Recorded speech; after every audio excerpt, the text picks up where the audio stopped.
اللہ کہتے ہیں میں یقرض اللہ قرضا حسنا، تم میں سے کون ہے جو اللہ کو قرض حسنا دے، یعنی جو اللہ کی راہ میں خرچ کرتا ہے اللہ اسے قرض حسنا کا نام دیتا ہے،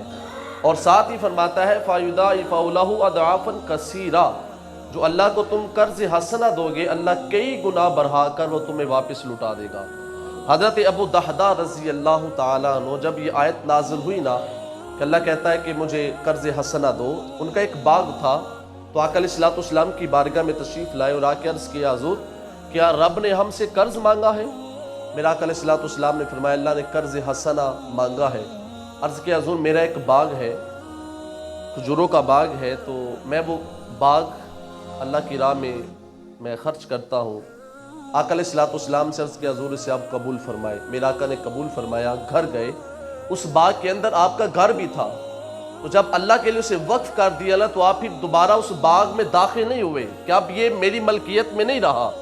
دروازے کے باہر کھڑے ہو کر اپنی بیوی سے کہا اے ام دحدہ باہر آ جاؤ، یہ باغ اب ہمارا نہیں رہا، یہ باغ میں نے اللہ کی راہ میں خیرات کر دیا ہے۔ تو یہ وہ جذبہ تھا صحابہ کرام کا،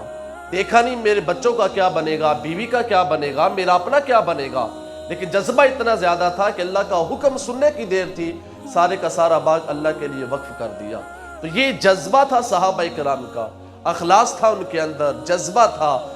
صرف للہیت تھی، کوئی ذاتی مفاد ان کا اس کے پیچھے کار فرما نہیں تھا۔ وہ کوئی بھی چھوٹے سے چھوٹا بھی عمل کرتے تو خالصتاً اللہ اس کے رسول کی رضا کے لیے کیا کرتے تھے۔ اس لیے تو میرے آقا نے فرمایا تم احد پہاڑ جتنا سونا بھی اللہ کی راہ میں خیرات کر دو نا تو میرے عام سے ایک صحابی کے سکے کے برابر بھی نہیں پہنچ سکتے۔ حالانکہ بڑا فرق ہے دونوں میں، لیکن جتنا اخلاص صحابہ کے عمل کے پیچھے تھا کائنات میں کسی اور شخص کے عمل کے پیچھے اتنا اخلاص نہیں ہو سکتا۔